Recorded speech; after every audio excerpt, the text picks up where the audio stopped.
వర్తమానం మధ్యాహ్న వార్తలకు స్వాగతం. వార్తలు చదువుతుంది భాష. ఈరోజు వార్తలోని ప్రధానాంశాలు. ఢిల్లీ అల్లర్లలో మత విద్వేషం రెచ్చగొట్టిన హిందుత్వ వాట్సాప్ గ్రూప్ సభ్యుడికి 3 ఏళ్ల జైలు శిక్ష.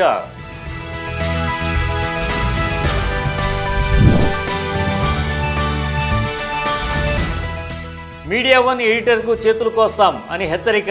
సిపిఎం కార్యకర్తల వ్యాఖ్యలపై జర్నలిస్టుల సంఘం ఆగ్రహం.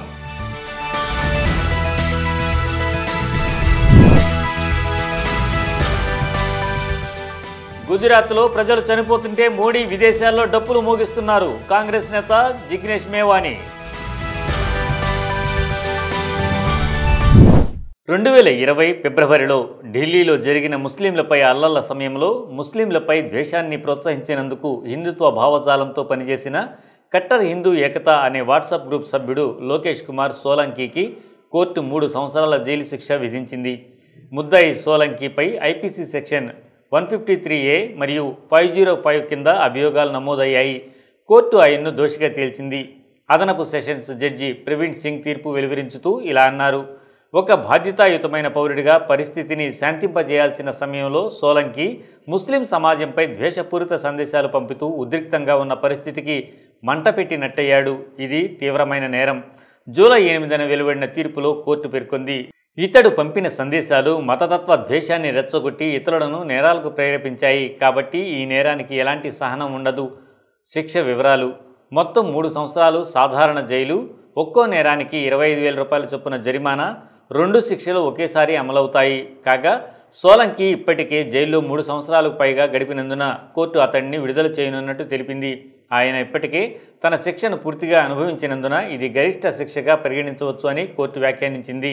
2020 ఢిల్లీ అల్లర్లు, దుర్మార్గ ఘటనల్లో మొత్తం 53 మంది మరణించారు. వీరిలో 38 మంది ముస్లింలే. ముస్లింలు వారి ప్రాపర్టీలు లక్ష్యంగా చేసుకుని పలు ప్రాంతాల్లో దాడులు జరిగిన విషయం తెలిసిందే. కేరళ రాష్ట్రంలో Media One managing editor C దావూద్ను ఉద్దేశించి మళ్లీ అలాంటి పని చేస్తే చేతులు కోస్తామంటూ సిపిఎం కార్యకర్తలు చేసిన హెచ్చరికలు తీవ్ర దుమారం రేపుతున్నాయి. వండూరులో గురువారం సిపిఎం వండూరు ఏరియా కమిటీ ఆధ్వర్యంలో నిర్వహించిన నిరసన ర్యాలీలో కార్యకర్తలు దావూద్ను తీవ్రంగా దూషిస్తూ ఆయన పార్టీపై తప్పుడు ఆరోపణలు చేస్తున్నారని మండిపడ్డారు. ఈ ర్యాలీలో సిపిఎం వండూరు ఏరియా కార్యదర్శి బిఎం రజాక్ కూడా పాల్గొన్నారు. ఆయన మాట్లాడుతూ మళ్లీ అలాగే చేస్తే చేతులు కోస్తాం అని హెచ్చరించారు. ఈ ఘటనపై కేరళ వర్కింగ్ జర్నలిస్టుల యూనియన్ KUWJ తీవ్ర అభ్యంతరం వ్యక్తం చేసింది. మీడియా స్వేచ్ఛ, పౌర హక్కుల కోసం పోరాడుతున్నామని చెప్పే పార్టీ కార్యకర్తలు ఇలా బహిరంగంగా బెదిరింపులకు దిగడం అసహ్యకరమని KUWJ పేర్కొంది. మీడియా వ్యవహారాలపై అభిప్రాయం ఉండొచ్చు, అభ్యంతరాలు ఉండొచ్చు, వాటిని అర్థవంతంగా వెలివిచ్చే మార్గాలున్నాయి. కానీ ఓ జర్నలిస్టును శారీరకంగా హింసించాలన్న ఈ వ్యాఖ్యలు తగవు. ఇది సిపిఎం తరహా పార్టీకి పెద్ద అవమానమే అని యూనియన్ ఓ ప్రకటనలో తెలిపింది. ముఖ్యంగా మీడియా వన్ ఉద్యోగుల భద్రతపై ఇది గంభీరమైన బెదిరింపు అని KUWJ నేతలు పేర్కొన్నారు. పార్టీ నాయకత్వం ఇలాంటి రెచ్చగొట్టే వ్యాఖ్యలు చేసే వారిని నియంత్రించాలి, చర్యలు తీసుకోవాలి అని సూచించారు. KUWJ అధ్యక్షుడు KP రెజీ, ప్రధాన కార్యదర్శి సురేష్ ఎడప్పాల్ ఇలా మాట్లాడిన వారిపై చట్ట ప్రకారం చర్యలు తీసుకోవాలని డిమాండ్ చేశారు. దావూద్ కేవలం జర్నలిస్టే కాక రచయిత కూడా. ఆయన అవుట్ ఆఫ్ ఫోకస్ అనే టీవీ కార్యక్రమంతో పాటు సామాజిక, రాజకీయ, మత సంబంధిత అంశాలపై తన గాఢమైన రచనల ద్వారా పేరుగాంచారు. గుజరాత్లోని వడోదర జిల్లా గంభీరా బ్రిడ్జి కుప్పకూలిన ఘటనలో 13 మంది మృతి చెందిన తర్వాత కాంగ్రెస్ పార్టీ ప్రధాని మోడీ నేతృత్వంలోని బీజేపీ ప్రభుత్వంపై తీవ్ర విమర్శలు చేసింది. ఈ దుర్ఘటన నేపథ్యంలో కాంగ్రెస్ నేతలు కేంద్రం పాలనను అనర్హత, అవినీతి, నాయకత్వ లోపంతో కూడిన ప్రభుత్వంగా అభివర్ణించారు. నరేంద్ర మోదీ విదేశాల్లో డప్పులు మోగిస్తూ ఎంజాయ్ చేస్తున్నారు. అదే సమయంలో గుజరాత్లో నిర్దోష ప్రజలు చనిపోతున్నారు అని గుజరాత్ కాంగ్రెస్ ఎమ్మెల్యే జిగ్నేష్ మేవానీ ఆగ్రహం వ్యక్తం చేశారు.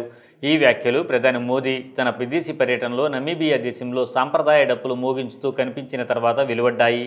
వడ్గామ్ నియోజకవర్గానికి ప్రాతినిధ్యం వహిస్తున్న మేవానీ తీవ్ర ఆరోపణలు చేస్తూ చెప్పారు. ఎన్నికల సమయంలో బీజేపీకి విరాళాలు ఇచ్చే సంస్థలకు గతంలో బ్లాక్ లిస్టులో ఉన్నా కూడా మళ్లీ కాంట్రాక్టులు ఇస్తున్నారు. ఇదే కారణంగా అనేక ప్రమాదాలు జరుగుతున్నాయి. ప్రజలు చనిపోతున్నా బీజేపీకి సంబంధించి నేతలు తిండిపోతులు మాత్రం ఆగట్లేదు అంటూ ప్రభుత్వ నిర్లక్ష్యాన్ని ఎత్తిచూపారు. గత 4 ఏళ్లలో గుజరాత్లో 16కు పైగా వంతెనలు కుప్పకూలిన ఘటనలు జరిగాయని, కానీ ఒక్కరిని కూడా జైల్లో పెట్టలేదని మేవానీ పేర్కొన్నారు. గంభీర బ్రిడ్జ్ సంఘటనతో పాటు గత ఘటనలపై ప్రత్యేక దర్యాప్తు బృందం సిట్ నియమించాలని డిమాండ్ చేశారు. ప్రమాద బాధితులకు సంతాపం తెలియజేస్తూ కాంగ్రెస్ అధ్యక్షుడు మల్లికార్జున ఖర్గే మాట్లాడారు. ఇది పూర్తిగా నాయకత్వ సంక్షోభం, అవినీతి పాలనలో అనర్హత ఫలితం అని విమర్శించారు. ఈ దేశంలో ప్రమాదాలు సాధారణమయ్యాయి. ఒక్కోసారి రైలు ప్రమాదం, ఇంకోసారి కొత్తగా ప్రారంభించిన వంతెనలో పగుళ్లు, విమాన ప్రమాదం. ఇలా విమాన ప్రమాదం నుండి కోలుకోకముందే మరో వంతెన కూలింది. 12 మంది అమాయక ప్రజలు ప్రాణాలు కోల్పోయారు అని అన్నారు.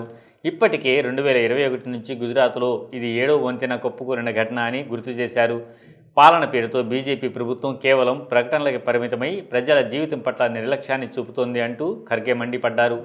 మోర్బీ వంతెన ప్రమాదంలో దాదాపు 141 మంది చనిపోయినా గుజరాత్ ప్రభుత్వం అప్రమత్తం కాలేదు. ఇప్పుడు వడోదర గంభీర వంతెన విషాదంతో మరో 9 మందికి పైగా మృతి చెందారు. ఒకసారి జరిగితే అది ప్రమాదం, పదే పదే జరిగితే అది నేరం అని కాంగ్రెస్ అధికార ప్రతినిధి పవన్ ఖేరా వ్యాఖ్యానించారు.